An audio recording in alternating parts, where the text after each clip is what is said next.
Hi and welcome back to the YouTube channel. I'm back again for another deck. I was, if any of you follow my stream, you know I've been a little bit disappointed that Commander's Baldur Gate isn't coming to MTGO, but I've been to a couple of pre-releases. I've got a box I'll be opening on my stream at some stage. I'm probably picking up a booster bundle, whatever they call it now. It used to be called Fat Packs Bundles now, I think they're called. I'll be picking one of them up at some stage as well. So I thought what I would still do is do a deck tech. Usually when I do these are on the MTGO, you can see what's there, but obviously at the moment they're not available on MTGO, so I've had to do it slightly differently. So I'm trying it out. Comment below if you like it or not. I'll still link the deck list, but it's the deck list I'm going to be talking through today, mainly because if I use MTG Goldfish they'll pop up and show us the cards. So without further ado, the deck I've started with is the first card I actually traded for from the new set, Miiryms Sentinel Wyrm. I'm sure everyone's heard about this by now, but if you haven't, it's 3 green, blue and red for a legendary dragon spirit. Flying, Ward 2 for 6/6. They're the good bits. The best bit is this bit. Whenever another non-token dragon enters the battlefield under your control, create a token that's a copy of it, except that token isn't legendary if that dragon is legendary. This is a really good card. It puts some of the other dragon commanders a bit to shame. We've had other things like the Dragon, for example, which is probably one of the most expensive dragon commanders. Yes, it's all 5 colours and this isn't, but we're getting to a point now where it's like, this is good from my point of view. Just to prove in real life that I own it, because people do ask sometimes. There you go, I own one in real life, and this is the deck I've been putting together in real life. Now this may change, I'm not going to argue that. I'm trying out some of the old dragons, some newer dragons, some other bits and pieces, but I'll go through the cards in a minute. But it's what I want to build. I'm building it in real life. I'll be playing it in my club as soon as I can be, and hopefully it will work. And hopefully this comes to MTGO, because I'd really like to see this dragon on there, if nothing else. So that's our commander. Going through the rest of it, got 19 creatures, you can see 2 planeswalkers, 19 spells, 14 artifacts, which may be a little bit high, but I'll come to that. 8 enchantments, 37 lands. Looked like a good starting point to me. I'll go through the creatures, I'll go through the order here on the deck list. So we've got Goro, Disciple of Rushi. I'm trying this out. This was from Neon Dynasty. 1 and a red for 2/2. Pay a red. It's a legendary Goblin Samurai. It's the only non-dragon creature in the deck, just so we're clear. This is one of the cards I will probably cut once I get some more dragons. But at the moment, it's 1 red. Creatures you control gain haste until the end of turn. Or you can pay 3 and 2 red to create a 5/5 dragon spirit token with flying. Activate only if you control an attacking modified creature. Not playing it for the second part. I'm not really enchanting my creatures. I'm playing it for the first part. It gives this haste. This is why I'm not sure about it, but we'll see. Right, next creature is Coreless Scale Singer. This is a new card from Baldur's Gate. Green and blue. You may look at the top card at any time. You may cast dragon spells from the top of your library. It's a 1/4. It helps. It gets us through and gets us going onto our next load of dragons that we want to be playing. Like I say, I don't think there's enough dragon creatures in here yet, but we'll get to that. Next one down, I went in casting cost value. So the next one down was Gallazef Prismari from Strixhaven. 3/4 for a legendary Elder Dragon. 2 blue and red to cast it. When it enters the battlefield, you get a treasure token, and artifacts you control have tap. Add any 1 mana of any colour. Spend this mana only to cast an instant or sorcery. It's not so much that. It created me a treasure token, and it's a dragon. Yeah, that'll do. We'll try it out and see how it goes. Spark Tongue Dragon is probably going to be changed as soon as possible, but at the moment it's the one I've got in real life that I could find without putting part one of my other dragon decks. 5 mana, 3 and 2 red for a flying creature that comes into play, and when it enters the battlefield you may pay an additional 3 mana, 2 and red. When you do, it deals 3 damage to any target. It's not great. I'll be cutting this and changing it as soon as I can, but I've put it up for now to show you what I'm testing. This is a real life test deck. Going back in time to a long way, In It the Dreamer. 3 in blue, red and green for 6/6 legendary dragon creature, and it says whenever in it the dreamer deals combat damage for a player, you may pay 2 in a blue. If you do, remove the top card of your library from the game face down. You may look at that card as long as it remains removed from the game. You may pay that card without paying its mana costs. This is quite good, to be fair. It gets us to play some of our more expensive cards, can play a creature off it. The only thing we can't play off it is we've played a land that turn, but you know, it's a bit of ramp, it could be useful. Went back in time, went back to the original Kamigawa and pulled out Jugen, the Rising Star. This is one way we do have a modifying creatures, but it's not the theme of the deck, so Goro's probably still not going to create our dragons for us. But it's 3 and 3 green, and when Jugen, the Rising Star is put into a graveyard from play, you may distribute 5/+1/+1 counters among any number of target creatures. So you can bump your other dragons up, which is quite nice. Still back in the original land of Kamigawa, I've got Kaiga the Tide Star, 5 and a blue, flying for a 5/5 legendary dragon. But when Kaiga comes into play, into the graveyard, gain control of target creature. It's not bad, that's a bit of control. There's some annoying creature that hasn't got protection from blue, you can gain control of it, so that works for me. Lathis Dragon Queen is next, 4 and 2 red. Obviously, I'm just going to stop saying legendary dragon creature because they're all legendary dragon creatures on the whole, so we're just going to leave that out now. This is a 6/6/1 that flies. Obviously, it's a dragon. And whenever another non-token dragon enters the battlefield under your control, create a 5/5 red dragon creature token with flying. There's a reason there's a lot. This is really good. This creates tokens. This creates tokens. We've got a payoff for it, so we'll come to it. Next down, Niv-Mizzet Draco Genius. I did have both. I do own both versions of Niv-Mizzet, or all 3 versions it is now. But I decided to play this one in this deck.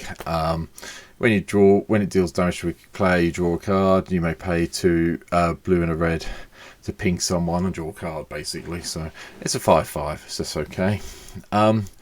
Rorix is going back in time again. 6 mana, 6/5 flying haste dragon. Again, it's one of the ones I'll probably cut for something a bit more appropriate to the deck later on, but hey, it's old school. I decided to go old school. Same with Rushi, the Falling Star. 5 and a red for a 5/5. And when it's put into graveyard and play, it hits every single creature in play for 5 damage, which can be really quite helpful sometimes, especially if you manage to cast this when you've got this in play, and then you get them both killed. It's doing, you're basically doing 10 damage to everything without on the ground, which can be very, very, very good. Next one isn't a legendary dragon. It's a card that I picked up from Mystery Booster draft I did a while back. 4 and 2 blue for Scourge of the 4 and 2 red, for Scourge of the Throne. Has Dethrone as a thing, and whenever it attacks for the first time each turn, if it's the attacking player with the most, life or tied for the most life, untap all attacking creatures, and after this phase, there's an initial combat phase. Doubles up your combat phases, you get more damage in your dragons. You can't complain about that. Right. Shivering Dragon is just a throwback to the very first dragon I ever owned. I decided to chuck one in. My version's the M14 one, I think, off the top of my head, but whatever. Goldfish picked this one up, it's fine. So it's 4 and 2 red. Obviously, you all know what it does. Flying, 5/5, and it's got dragon breathing. So, likewise, Volcanic Dragons here as well. Again, this is one that's going to be cut as soon as I can find something to replace it that doesn't involve pulling my other deck apart. But it is flying, it has got haste, it is 4/4, but it's 6 mana, so it's a little bit overcosted in this day and age. Next up is a Tarka, World Render. Whenever a dragon you control attacks, it gains double strike until the end of turn. It's flying trample, it's a 6/4. It beats things very nicely and very greatly, so hopefully we'll get this into play. It doesn't do much, you get a copy of it to be fair, because of how it works. But from the other point of view, giving all your dragons double strike is pretty good in this format. Next up is Gallazef. 4 and 3 red for a 7/7. Sorry, I got hit by a yawn in the middle of the video. Apologies for that. When it attacks, it deals 4 damage to any target, 3 damage up to each of 2 other targets. So at the worst it's going to do assuming your opponent you're playing in Command has got a big flying blocker, it's going to hit them for 4 in the head, and then maybe hit the other 2 players if you're playing a 4-player pod, with 3 damage as well, so it's not the end of the world. Old Gnaw Bones in from Forgotten Realms, we might as well have that in. If whenever a creature you control deals combat damage to a player, create that many treasure tokens. That helps us ramp. We like ramping in this deck. We can come on to a few things while we like ramping in a minute.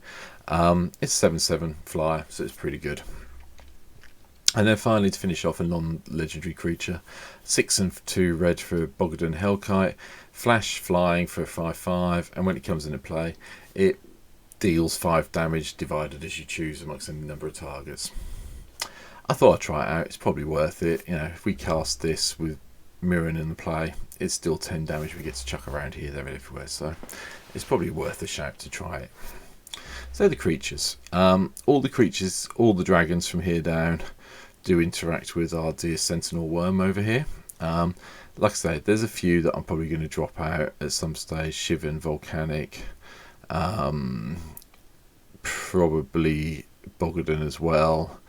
I'm not sure about these 2. I really don't want Goro in the deck, but yeah, it's a case of getting some extra dragons in. If I had them at the moment, I'd replace them now with some of the newer dragons. But I'll do when I've updated it, I'll do a comment in the video description so you know what I've updated. You can check the deck list out, so you'll see it change when I change it in real life. 2 Planeswalkers, nothing major here. Kiora Behemoth Reckoner, I thought we might as well have this in from Walderspark. Most of our creatures have got a power greater than 4, and so when they hit the battlefield, drawing a card is a good idea, and it also helps us ramp a little bit by untapping a permanent. Yes, it's only 7, you can't pump up its loyalty thing, but at the end of the day, there's a little bit of card draw, which helps. Likewise, Sarkhan the Masterless is in here again from Walderspark. Whenever a creature attacks you or a planeswalker you control, each dragon you control deals 1 damage to that creature. That's what it's here for. We're going to have a lot of dragons in play. Anyone attacks us is probably going to get mullered by the dragons we have in play.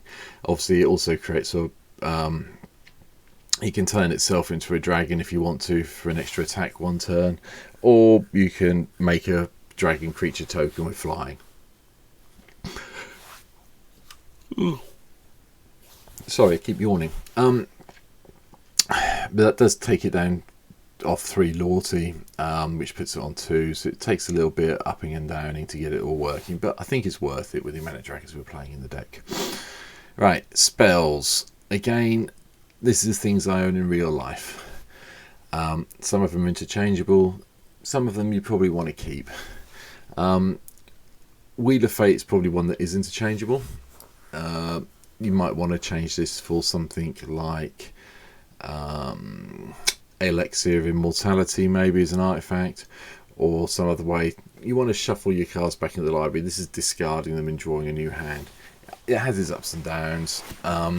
It is good if you're running out of cards, but again, it's something I'm testing out to see if it works or not, so this will probably change. Then we've got some card drawn cantrippings. We've got Brainstorm, Consider, Preordain, Deliberate. You want to dig down to your dragons and some of the ramp spells I'll come on to in a minute. This is one way of doing it. Explore, Farseek, we know what they do along with Growth Spiral and Cultivate. Go get the lands out of your library, put them into play. Just a quick couple of things to note. Explore doesn't ramp you as such, but it does let you play an additional land, but you do get a card draw out of it, so early game if you've got the extra land in your hand, later game if you want the card draw. Farseek doesn't get forests, just remember that, but it does get some of the dual lands I've got on my deck, so yeah, for example, I've got Stomping Grounds in here that it will go and pick out quite happily, so that does help from that point of view. And Growth Spiral, we all know what it does, everyone's seen it recently if you've been playing Standard for a while. Likewise, Cultivate's in here. You could play Kodoma's Reach, they're interchangeable in my head. I put Cultivating because it's the first one I found in real life. Jessica's Will, is a bit of an expensive card, not just on MTGO, but I think it's gone up in price. I know it's been reprinted in one of the new Commander decks, but I can't remember which one off the top of my head. But it's a good card. If you've got your Commander in play, you can choose both modes. So you can add a red for each card in target opponent's hand, which obviously helps you cast some of the dragons we talked about earlier, or you can exile the top 3 cards of your library and you may play them this turn. If you know what's there, because maybe you've done a bit of deliberating and you know that one of the cards is something for 0, that's all good. But it's probably going to be the first ability that you're going to be playing this for a lot, to get the extra mana into play to cast your dragons. I chuck Quandrix's command in just as a sort of kind of bit of removal. Bounces a creature, can counter a target artifact enchantment. You put some +1/+1 counters on a creature, and if need be, you can bounce something and shuffle up to 3 cards. If you get 3 early dragons out, they all get killed. You can shuffle them back into your library. So I think it's not bad. Team of Charms in here from back in the day. Target creature you control gets +1/+1 and it fights. You counter a target spell unless its opponent plays 3, and creatures with power 3 or a lot less can't be blocked this turn. It's old school Teamer card. I like the third option's probably no use to us at all in this deck, but the fight and the countering kind of helps. Once in the Future is the same thing again, but it's an instant version. Go and get something out of your graveyard that's been killed and put it back on top of your library, or one in your hand and one on top of your library, so that works. If you spend 3 green mana, you get to put them both in your hand, so it's pretty good recycling from the graveyard. Pirate's Pillage, card draw, treasure token creation is not the end of the world. Dragon Lord's Prerogative, this is quite good. Yes, it's expensive. It's an expensive way to draw 4 cards. I'm well aware of that. But if you can flash a dragon when you cast it, or you control a dragon, it can't be countered. You can get your 4 cards. So it does help you refill your hand if anything unbad happens. Brass's Bounties here, purely because we have quite a few lands, a few more treasures. Casts are expensive dragons. It's not too sort of like mind-shattering understanding as to why this is in here. Likewise with Genesis Ultimatum, I figured we're playing those colours, let's play the ultimatum that works with them. And 7 mana, you could end up with let's have a look. Best case scenario, Drakaseth, Oldborn, and Bogadan Hellkite, maybe a Tarka and Volcanic Dragon all come into play off this. So you spend 7 mana and get 6, 1, 2, 3, 21, 27, 35 mana values worth of creatures in play. It's got to be worth a try, hasn't it, realistically? I'll miss one card, I know. Spring to Mind, again, go for such a basic lane card as Ramp and draws 2 cards from your graveyard. Yes, it's expensive, but it's a late game play for the Mind side of it, and Spring's early. Also notice I've put Dragonstorm in here. It's a dragon deck at heart. At the moment I'm only playing 19 dragons. Like I said, that may change. Some of the other cards may get cut. I will be updating this deck list as things go along. But I figured, what on earth, I might as well play Dragonstorm. We've got some fairly cheap cards in Brainstorm. Consider Preordain, Deliberate. Everything to about here. And it's possible we could play a couple of these eventually, and then hit Dragonstorm and go and get a couple of dragons out. So, hence why Dragonstorm's in here. Right, artifacts. If you've seen me on stream, you know I like ramping. I use a lot of artifacts in my deck on stream, but in real life I don't tend to use that many, but I've changed for this deck. So we've got Everflowing Chalice. It's 0, multi-kicker. When you do the kicky thing, you get put charge counter on it. The charge counter is equal to the amount of mana you can tap for it, basically. Mox Tantalites here. It's a spend 0. You've got to wait 3 turns for it, but you're trying to ramp up anyway, so waiting 3 turns with this deck isn't the end of the world. When it comes into play, it gives you any mana of any colour for 1. Soul Ring, you all know what Soul Ring does by now, I'd hope. Arcane Signet, I'm hoping you all know what that does. There's one of each of the diamonds in. It's interesting, it's picked up the Fire Diamond from 7th edition and not the other ones, but yeah, they're all in. Swiftfoot Boots, you want to protect Miiryms once it's in play, so that's why that's in here. Thought Vessel, I'm not convinced about. The reason I'm playing it for me in real life is there's a lot of people bouncing stuff at our local game store at the moment, and I don't want to be at a point where I have to discard dragons from my hand at the moment, so I'll put this in so I can just have no maximum hand size. I've got the land that does the same thing as well further down, so we'll come to that. Commander Sphere, you all know what this does. Dragon's Horde is it's a Dragon's deck. You gotta have Dragon's Horde, haven't you? Realistically, no point not having it. And you get to put, gold counter on it, tap it, remove a gold counter, draw a card, or tap it and add 1 mana of any colour. Nothing here that's wrong with that. Timor Banner came in, is more ramp in all the 3 colours we're playing, and if you get to a point where you've got a lot of lands in play and you're running out of cards in your hand, you can pay 3 and sack it to draw a card. Monster Manual's a new one from Baldur's Gate. I was lucky enough to open one in one of my drafts I did the other week, and I thought I'm going to test it out in here. It's an adventure card. It's an adventure artifact, which is something I've never thought I'd see, but what on earth? Might as well go for it. The sorcery side is 2 and a green for an adventure. Mill 5 cards, then return a creature card milled this way to your hand. So that's quite good. And then when you can cast it and make it a proper artifact, you get 1 and a green tap, put a creature card from your hand onto the battlefield. This is not a cast trigger. This enters the battlefield. So you can have this in play, activate Monster Manual, drop 1 of your other dragons and still get your token. Just so we're clear. Right. Finally, Panharmonicon. If you weren't expecting this in here, well, sorry. You were badly missing. We like Panharmonicon. It's gone in. And it is there. Triggers, doubles of triggers. It's all good. You can't fault it. Right. Moving into the enchantments. Utopia Sprawl, bit more land ramp. We've got a few more green sources than we have any other colour, so we can probably put this on a forest, and then we get to tap and add an extra mana when we tap that land, so do that. Dragon Tempest, you probably all know. I would jump on these at the moment if you haven't got them in real life. I think they're just going to go up in value. 1 and a red. When a creature with flying enters the battlefield as you control, it gains haste. And whenever a dragon enters the battlefield under your control, it deals X damage to target creature or player, where X is the number of dragons you control. This, with Miiryms out, means when you play another dragon, you get 2 dragons, so you're going to probably have 3 dragons. So you're going to lightning bolt twice. You can do the maths from there to work out the rest of it. Hammer of Perforos is in here purely to give our dragons haste. This is completely droppable and changeable, but I've put it in because I own it in real life and I quite like the artwork, so that's why it's here. Likewise, Timor Ascendancy is pretty good. Gives all our creatures haste, and it also another way of drawing a card when something with power greater than 4 comes into play. One thing I will say with this deck, with Panharmonicon in play, and Miirym, and wherever they've gone, Lathas, we're making a lot of tokens, so it seems completely pointless not to have parallel lives in this deck. We are generating tokens, we might as well have more tokens. Let's get on with it. Let's upset people, and don't forget the tokens come into play. They trigger Dragon Tempest, they get haste, they deal damage, la-di-da-di-da. Yeah, it's good. It works really well with Panharmonicon.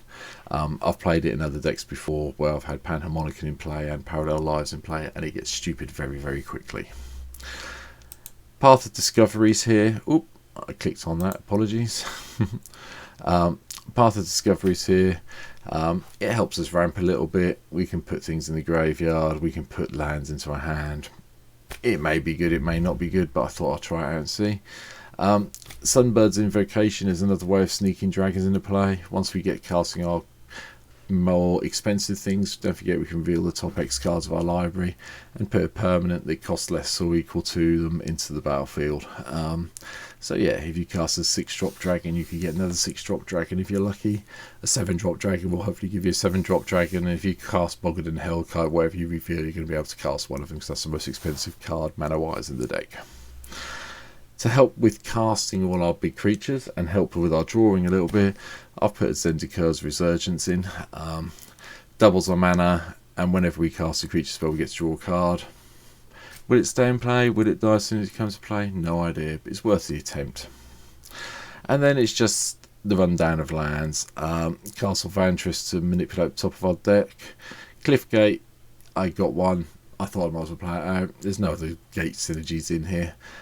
Command Tower we all know, Dream Root Cascade, well, I'm guessing we all know by now. Evolving Wilds, Fabled Passage to go and fix some of our lands. I'm playing a Fabled Rune in a Field of Rune in our deck. Purely in real life, there's a lot of lands I do want to noble and kill when someone plays me against me in real life. Again, it's a take outable changeable card in MTGO, assuming this card ever comes here, but we'll see what happens. 5 forests, Frontier Bivouacs, we've got the Tri-Land, Frostborn Snarl, these are the right colours, Gilgate, Highland Lake. I don't need to read these out, they're all lands, you all know everything they do. Reliquary Towers here just as a point of view in case anything is bouncing stuff and I want to keep my cards in my hand. And then there's Opal Palace as well. Yes, you have to pay 1 to tap it to get a coloured mana, but it can help by chucking a +1/+1 counter maybe on our dear Wyrm over here if it gets killed a lot, which is going to be hard with the wall too, don't forget. But we'll try it out. And then, yeah, Crag, Guildgate, Canal, Steam Vents, Stomping Grounds. We've got bits and pieces to do off Terramorphic Expanse. So that's what I'm going to be playing in real life. Hopefully we'll get Miirym onto MTGO shortly. Where is it? Visual view. There we go. So I'm quite happy with it as an idea. We'll see what happens with it. Hopefully you've enjoyed this. I'm really sorry I can't show it to you in MTGO. I will be buying Miirym on MTGO, assuming it comes online at some stage, and I'll do a whole stream about it probably, and maybe record a game and put up on the YouTube channel as well. I'm going to do a few more of these. I'm just trying to work out what are the legends I want to talk about from Baldur's Gate. So for the time being, thank you for watching this video. Take care, and I will very hopefully see you soon on my stream. It's all linked below, but thanks for watching this. Take care. Bye.